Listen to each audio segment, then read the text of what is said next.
you tonight. Would you bless the words spoken? Would they be all for your glory, and would we respond rightly? Thank you for all that you do. Amen. You can have a seat.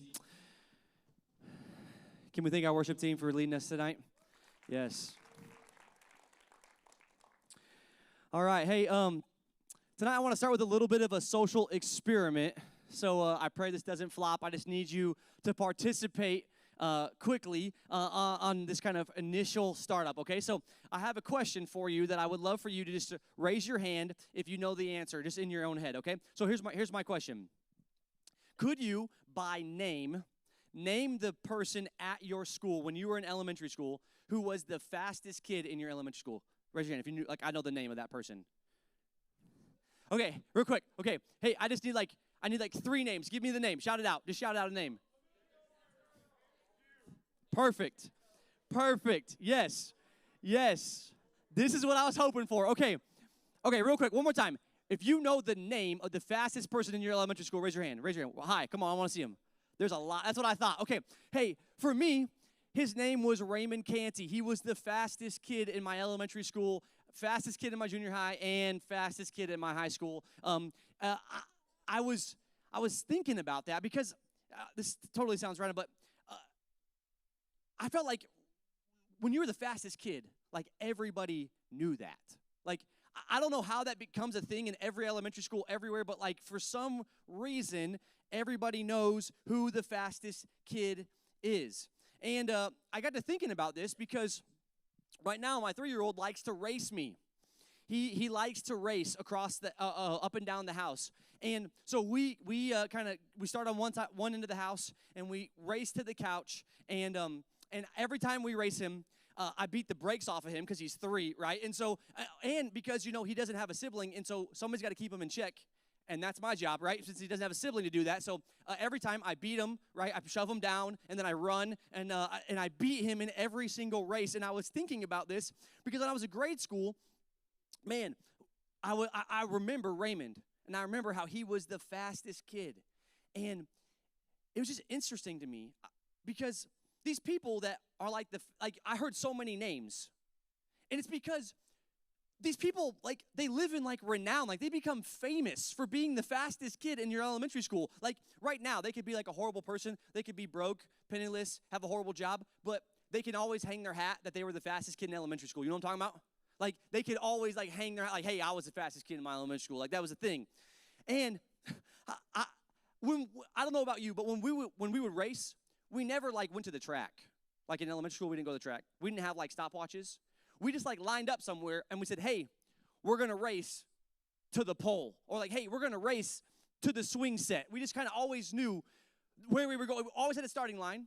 We never had, like, a track or time, but we always knew, hey, down there at the pole, at the swing set, at the end of the house, that's where the finish line is. Tonight, we're starting this new series. This new series that is one of the things that we're doing new this year because we're having like a theme that's going to kind of mark and weave its way through the entirety of what we do this entire year at Cru. This theme is going to work through every other sermon series that we work through the entire school year. This thing matters. We feel strongly about this, and we believe in what this vision is. We believe so strongly in this that we designed this shirt. This shirt is centered around the theme. The front says rejoice in the one. And on the back, it says that at the bottom of the shirt, you'll see a bunch of smiley face, but at the bottom of the shirt, it says that there's more joy in heaven over one who changes their heart in life than over 99 good people who don't need to change. See, this is the race that I think that we're called to run this year. This is the race. So tonight, I'm hoping to help us to have a better understanding of what this looks like. And like in elementary school, you don't race without knowing where you're going, right? You start the race, but before you start, you always know where you're headed. And so tonight, my hope is that we start to see the finish line. Hey, this is where we're going. This is where we're committed to pursuing. And I believe that God has led us to this place and is asking us as a group to believe in and pursue together this vision. So my hope is that we run this race well, And I want us to start out by knowing what our purpose is, what our plan is, and the goal that we're racing towards.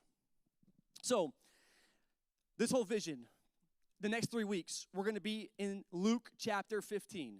So if you've never read Luke chapter 15, I want you to read it this week. In this chapter, we're going to talk about these 3 things, but I'm going to outline them just real quick. There's a section in Luke 15 that talks about, first, a lost sheep. We're going to talk about this tonight. Secondly, it talks about a woman who lost a coin. And then the third story is about a father who lost his son. And so we're going to break these 3 things down. But I want us to know that, hey, Jesus cares about this lost one, the lost sheep, the lost coin, the lost son. Jesus cares about the lost. Jesus cares about the one who is far off, who does not know him yet, who feels too far gone, the one who may think right now that they will never find him. That is who Jesus goes after. So we're going to start in Luke chapter 15, verses 3 through 7. It's going to be on the screen. You can read with me as I read. It says this. Then Jesus told them this parable, the disciples. Suppose one of you has 100 sheep and loses one of them. Doesn't he leave the 99 in the open country and go after the lost sheep until he finds it? And when he finds it, he joyfully puts it on his shoulders and goes home. Then he calls to his friends and his neighbors. He calls them together and says, "Rejoice with me. I have found my lost sheep." I tell you that in the same way, there will be more rejoicing in heaven over one sinner who repents than over 99 righteous persons who do not need to repent. Now, if you're like me, and I started to read and engage with this passage, one of the first things that I noticed in this passage is that the owner of these sheep, likely a shepherd, he immediately leaves the 99 to go after the one once he realizes that there's one missing. There is no deliberation.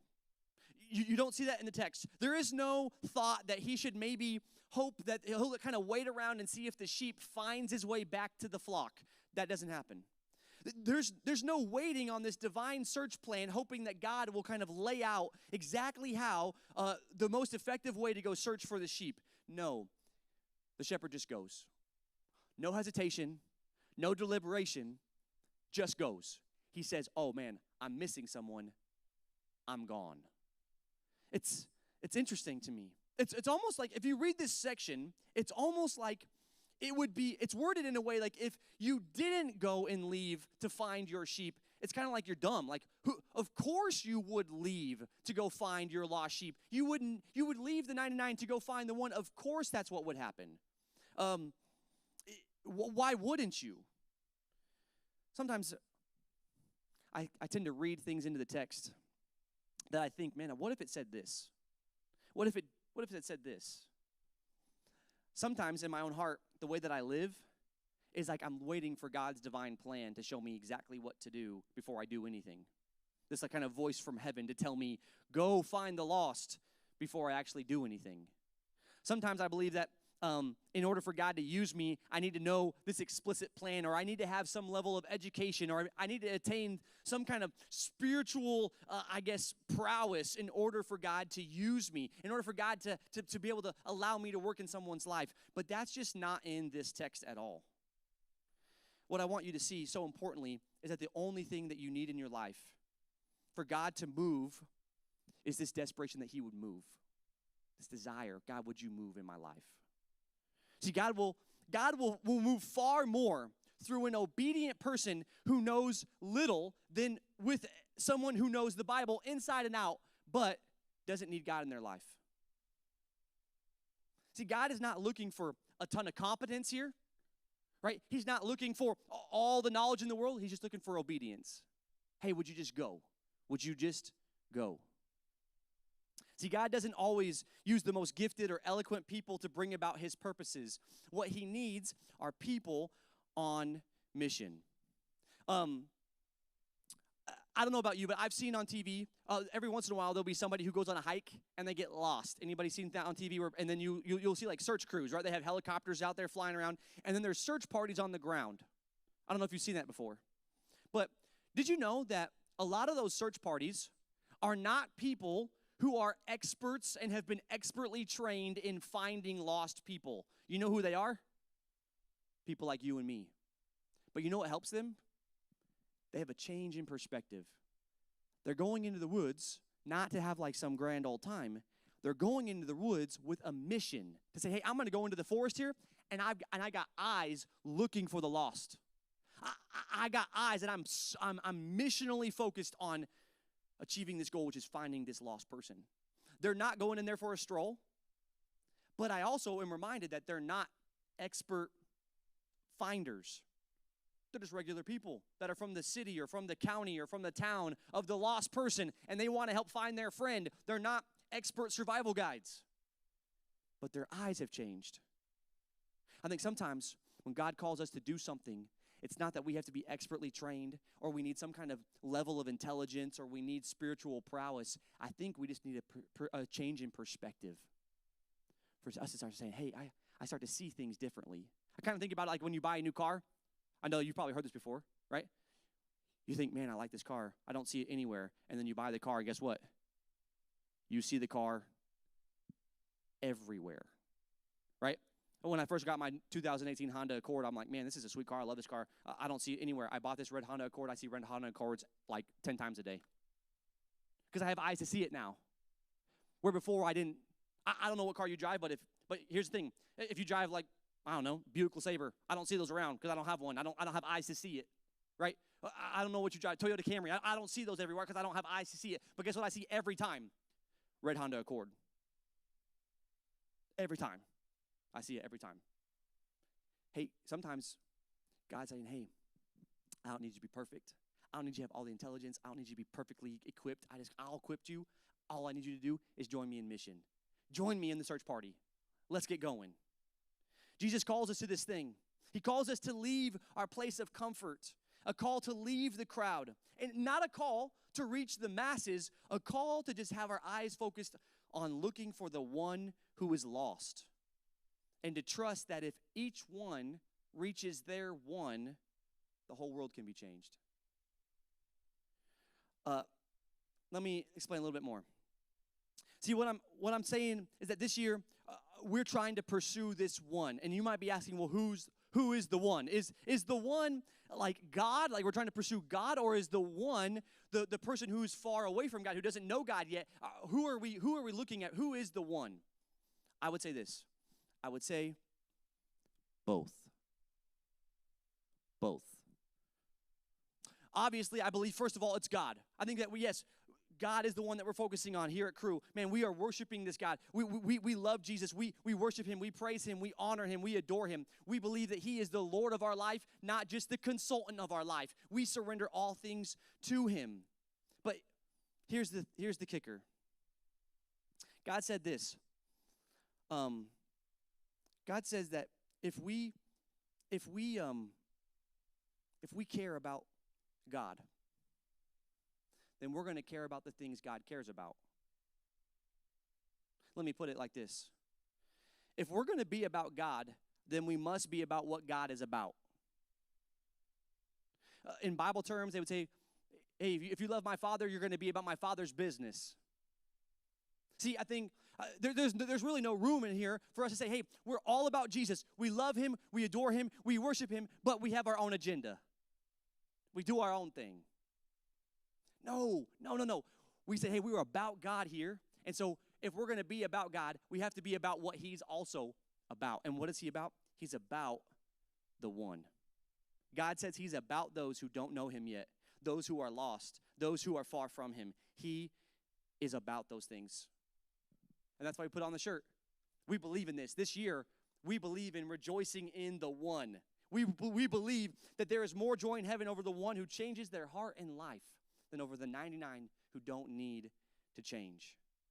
So, if we are going to be about God and we're going to be about what God's about, then we can't decide that we don't like certain things, kind of picking and choosing what we're going to follow. I think some people are like, man, I don't really like talking to new people. I'm not really good at that, so maybe this isn't for me.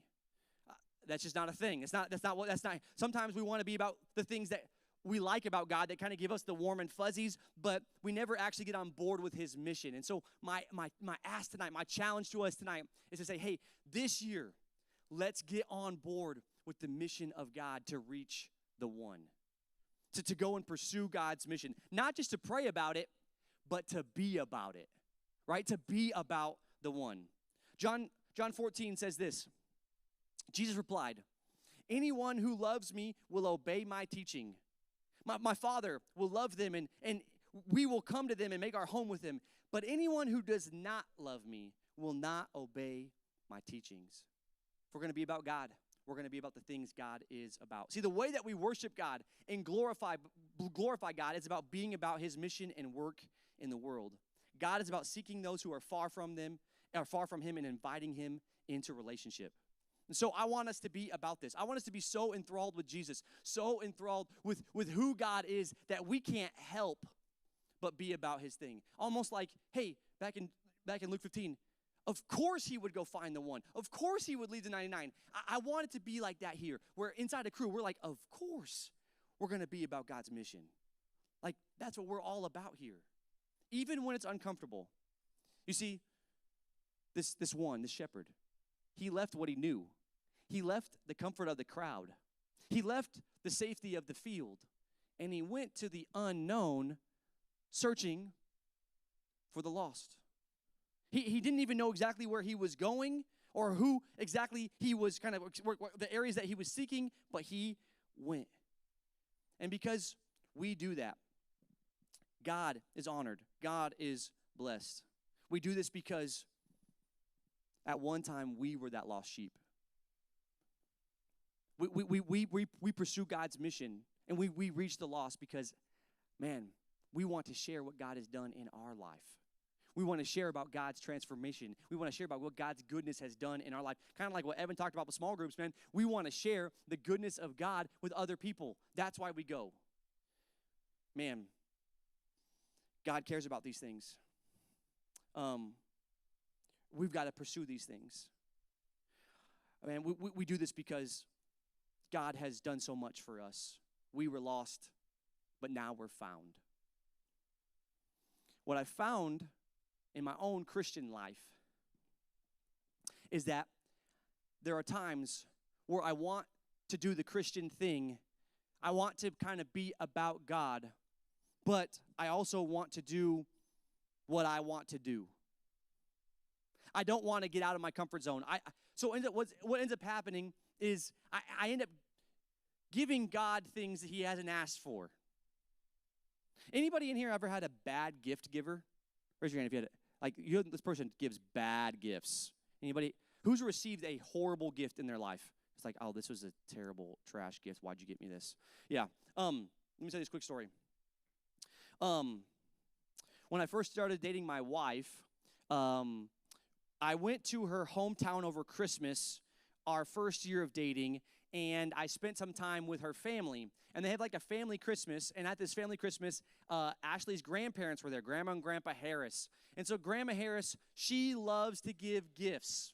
She loves to give gifts. So let me tell you, like, Grandma Harris will give us a gift anytime there's an opportunity. Christmas, Thanksgiving, Easter, birthdays, St. Patrick's Day, Good Friday. Like, it doesn't matter. There's a, girlfriend, boyfriend day on Facebook. She's giving us a gift. Like, she loves to give us gifts. Now, first Christmas, I'm just happy to be here, right? I'm with my girlfriend. It's the first time meeting her family. We're at Christmas dinner. Like, this is awesome. And Grandma starts to deliver gifts around the table to people, right? And she gives Ashley a bunch of gifts, and then she got me a gift. And I'm like, whoa, I've not been dating Ashley that long. It's very kind of her grandma to get me something. This is awesome. So Ashley starts opening up her gifts, and they're legit. I'm like, wow, she got like all this nice stuff. She's getting like perfume and clothes and all this stuff. I'm like, this is legit. And I didn't think I was going to get into that stuff because, I'm just a brand new boyfriend, not a big deal. But I got one gift, and I was like, okay, all right. There's hope for this gift. Like, hey, Ash got hooked up. Like, this is legit. I'm about to get something awesome. So, okay, so we're in this circle, right? You know how Christmas dinner is, right? You're at the circle. And so I take this bag, and I pull the tissue paper off, and then I reach in the bag, and I pull out this.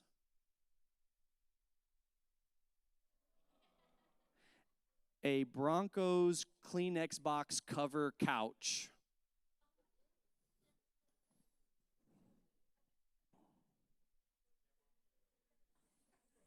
You know, I tried the best that I knew how to like hide the horror on my face, but like grandma picked up on it and she asked me, Josh, do you not like it?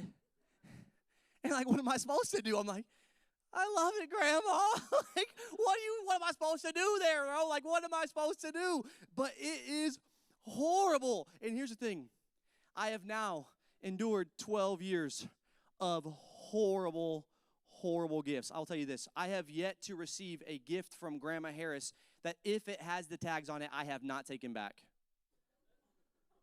And got a gift card. Brutal, right?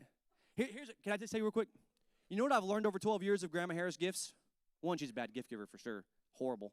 The worst ever. But here's what I've learned. I have learned that over 12 years, Grandma Harris has been giving me gifts that she would like to receive.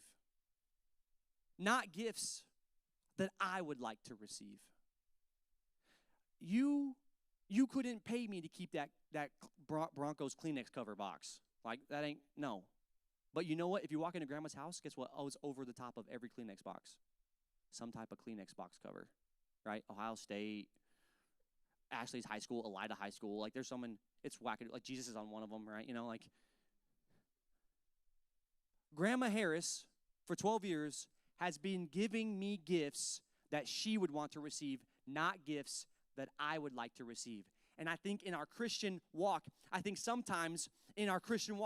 sometimes we give God gifts that he has not asked to receive. Because here's the thing. God has already told us how he wants us to spend our life. God has already told us how he wants us to use our time and our energy and our talents. He said, hey, here's what I want you to do. I want you to love your neighbor. I want you to love people. And I want you to go make disciples of all nations. I want you to go seek the lost. And you know what we say? Well, Jesus, I got my own plans. I got another gift that I want to give you, Jesus. See, I took a half hour out of my day and I served at this food bank.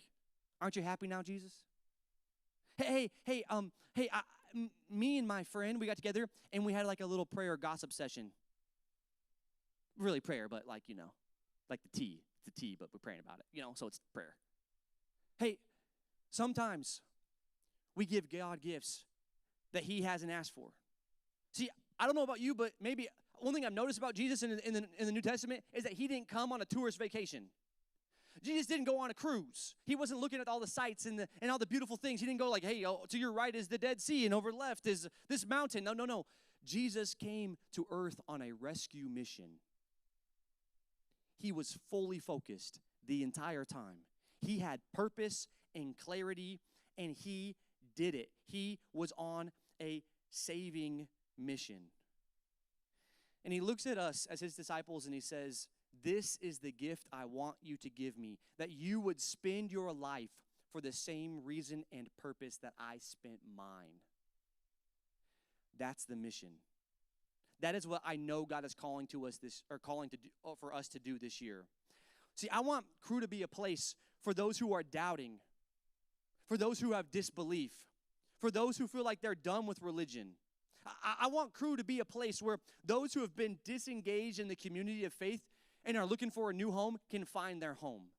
See, I want this to be a place where you can come with all your hurts and hangups and find a group that loves you and where you can belong right away. Because you can't be about Jesus and not about his mission at the same time. Maybe some of you tonight feel like that one lost sheep. Maybe you feel like the 99. Maybe you're in that 99 group. Maybe you're here and you're part of the flock, but you haven't really joined the search party yet. Can I just ask you, can I just implore you, hey, can we join the search party tonight?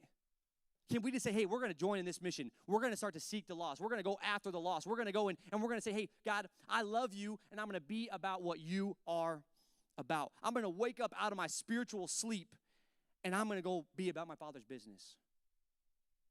See, this pursuit has shaped our mission. It shaped our core values. It is going to shape everything we do. How I preach, what we sing about, the topics we talk about, all of those things. And here's what I think. I want you to be in small groups. They matter. But I care about community. See, we're not here, like Crew is not about being cool. Like we're not trying to be cool here. We're trying to be real, and we're trying to be community.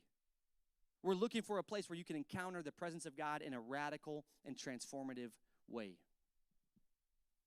And I know that tonight, the truth is that maybe there's somebody in here that feels like the lost sheep, who feels like, you know what, I'm pretty far from God. I'm pretty far away. I want you to first hear that that's okay. That's all right. But I also want you to hear that God's pursuing you, that he loves you and he sees you right where you are. God is not asking you to find your way back to him. He's not standing off at a distance hoping that you'll approach him. No, God is walking toward you. I love how it says in Luke 15. It doesn't say this. It doesn't say, the sheep saw the shepherd and ran to him while the shepherd stood there. No, it says that he found his sheep and he picked him up and he put him on his shoulders and he brought him home. It doesn't say the sheep saw his shepherd far off and sprinted towards him. Nope. It says the shepherd found his sheep and picked him up. See, if you feel like you're far off, if you feel like, man, I'm lost, Jesus is looking to pick you up. He's not standing off at a distance. He's not keeping you at arm's length. All you have to do is accept. Say, hey, Jesus, I surrender. I give up, and I want you to be the Lord of my life. So as we kind of conclude here, we go for the one. We go for the one who is saved and for the one who is lost, for the one who has been good and the one who needs his goodness, for the one who's redeemed and the one who needs to be redeemed. We run hard. We go for it. Earlier I mentioned to you that it's important to know where you're running to, the finish line. Tonight, for us, for our race, is like the on your mark part of the race. You know what I mean? Like, like when you put your foot up to the line, you're trying to get a little closer and a little closer, and they're saying on your mark. Like that, this is that moment. And we're getting ready to say, go.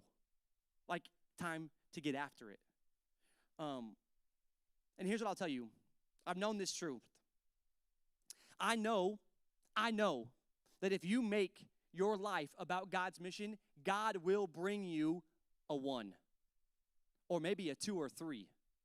But only as you go, not before. You have to move. You have to take a step. You have to step out in faith. You have to step out of your comfort zone, out of your own strength and into his strength. Tonight, you might feel stuck. You might feel stuck in life. You might feel stuck spiritually. You might just feel stagnant. What I know about stagnant things is that they decay. Stagnant water has bacteria in it. It's not good, right? If your body is stagnant, you don't move, your muscles atrophy. They decay. They go bad on you. Stagnant people who don't move decay. And I believe that it is in motion that God brings into your life what you need. When you get up and join him in his mission, God brings the things into your life that you need. So, I want to conclude with this. As a kid, I used to play this game called Hot and Cold. You ever played it? You hide something in a room, and then another person comes in, and as they get closer, you say hot, hot. You're getting warmer, getting warmer, getting warmer. And then as they move away, you're saying you're getting colder, you're getting colder. Can I just tell you, can I just be really honest with you for just really, really honest with you? For a long time in my own life, I felt like I was playing hot and cold with God's will. I was like, where's God's will? What am I supposed to be doing? So I'd go over here, and I'd be like, I feel like I'm getting warmer. I feel like I'm getting warmer. And I'd step, and I'm like, oh, I'm ice cold again. Oh, okay, I'm getting warmer to God's. I'm getting closer to God's will. I'm getting closer to God. I felt like God's moving this way, but I'm getting warmer. Oh, but now I'm cold again. Can I just tell you this? in all those moments where I was trying to find God's will, where I was earnestly seeking the will of God, and I was praying that God would teach me and lead me, there were moments I felt warm and moments that I felt cold. But I will tell you this, I at times felt like I was wandering aimless, but what I've seen to be true is that God has been faithful all those times. And every time where I felt like I was wandering, God was actually moving me closer to the place he wanted me to be. He was moving me closer to that place. And there was times where I felt cold, where I felt hurt, where I felt pain, and I want you to know that God wasted none of it, and he wastes none of it in your own life. God wastes no pain. He wastes nothing. There's no difficulty, no suffering, no hard season of your life that God will not use for his glory. See, my belief is that all of the unique experiences that you've had in your life, all the pain, hurt, suffering, all that stuff that you're like, I can't believe I lived through this, that there is someone that God's going to lead into your life, that your unique experience will connect with them, and that your story can lead them to his goodness. That's why we go for the one. So in the next few weeks, we're going to clarify what this looks like and how this can look like in your own life. But now I just want us to just take some quick time to respond. Last 2 weeks, and now for the third week, I'm going to tell you, man, we're praying for revival. We're praying that God would start to do something new, that God starts with one, but he doesn't end with one. God multiplies the one. So would you join the search party? Would you ask God to give you new eyes to see? Would he help you to start going out into your world and not going into the forest looking for a good time, looking to find a place where you can put up your hammock, but going into the forest known as our world, known as your school, known as your workplace, and saying, hey, I'm on a search mission. I want to reach some people that don't know Jesus yet. Can we do that? Can we lead people into new life, to have eyes to see people who are far from God, and ask God to help us have opportunities to speak into their life? So 2 ways to respond. The first way, if you just close your eyes, the first way I want you to respond is this. If you feel like you're far off, if you feel like you're that one sheep who just says, man, I'm just far from God, I want you to know that God's pursuing you right now in this moment. And all he needs you to do is accept his love. That's it. Just accept his love. That's it. Nothing else. So if you need to just receive God's love, if you just need to stop hiding and let him embrace you, would you just stand up as a way of surrendering? Just say, I'm just going to stand up and I'm just going to say, I'm ready to surrender, and I'm ready to just allow God to do something new in my life.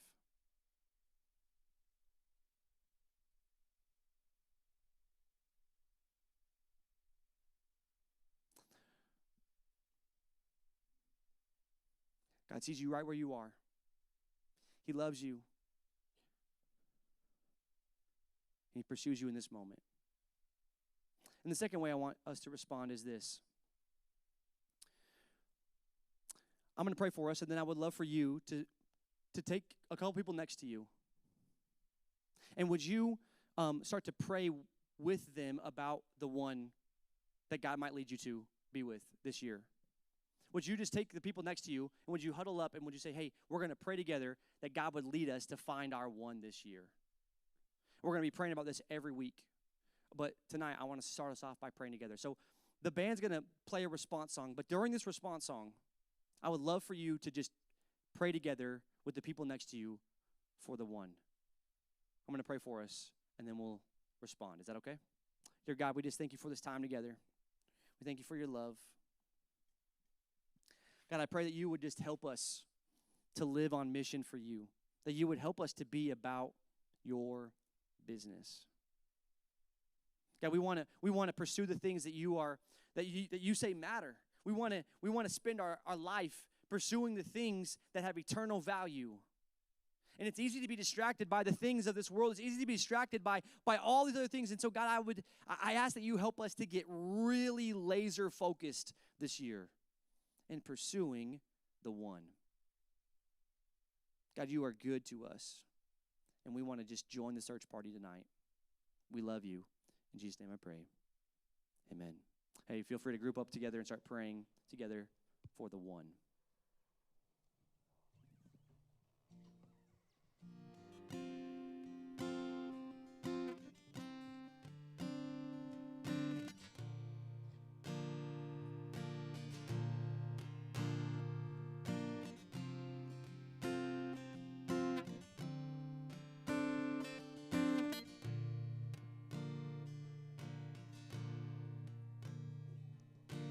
Narrow as the road may seem, I'll follow where your spirit leads. Broken as my life may be, I will give you every peace. I hear you call, I am available. I say, yes, Lord, I am available. Here I am with open hands, counting on your grace again.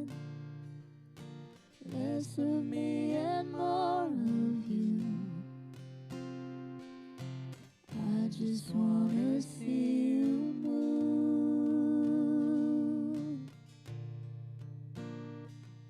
I hear you call, I am available. I say, yes, Lord, I am available.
There we go. Yep. Hey, thanks so much for taking time to pray.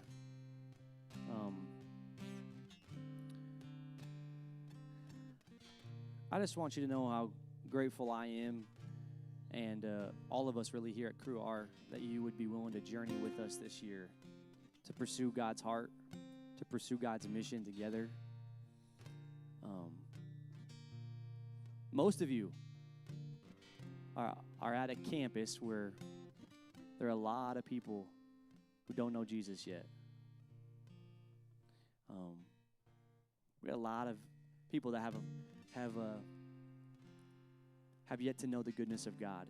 So there's a lot of opportunity for us to be on the lookout for opportunities to reach people with the good news of Jesus. I believe that God will use you this year to share the gospel with somebody, to reach somebody who's never known Jesus yet. My hope is that you'll love them well, that you'll care for them well, that you'll show them the love of Jesus, and then you'll invite them into biblical community that helps them walk with Jesus on a daily and weekly basis. So tonight we're gonna transition to small groups. This is our first week transitioning to small groups. And here's how it's gonna look. Our small group leaders are gonna be in the back, and they're gonna have their names, and then underneath they're gonna have their grade level. So we got some freshmen, sophomores groups. We got some sophomore, junior groups, some junior, senior groups. And so we want you to go back there. You'll team up with some of the leaders, and then about 5 minutes, we'll actually transition to our own separate room. So everybody will go to a different room, so you have your own private space to have small group. There's also a group that if you're not in school yet, or you're out of school, or you're just working and you're not going to MNU, there's kind of a young adult, young professionals group that you can join. Ben and Courtney are the leaders for that, and so they want you to be a part of that. So there's a group for you as well. But I just want you to know that we believe in small groups, and we want you to do this. And so let me tell you how I envision this going. Hey, every week, my hope is that you connect with each other, you talk about life, you care for one another, you learn each other's family, and get to connect. But I also hope that you'll join each other in the mission. See, my hope is that in your small group, by the end of this semester, all of you will know who each other's one is. And you can be praying for that person. Or you could be praying for the person who doesn't have one yet and say, hey, we're gonna join together and collectively pray that God would lead this person to find their one. Because I think you can care for all your ones as a group really well. And so that'd be my hope, is that you would share and pray and encourage each other each week together as a group, but also for the people that you're trying to reach. But here's what I really hope. Can you just hear me real quick? Can you just lean into me real fast? It is really easy to be friendly. Friendship is harder. Can I just tell you this? We want Cru to be a friendly place.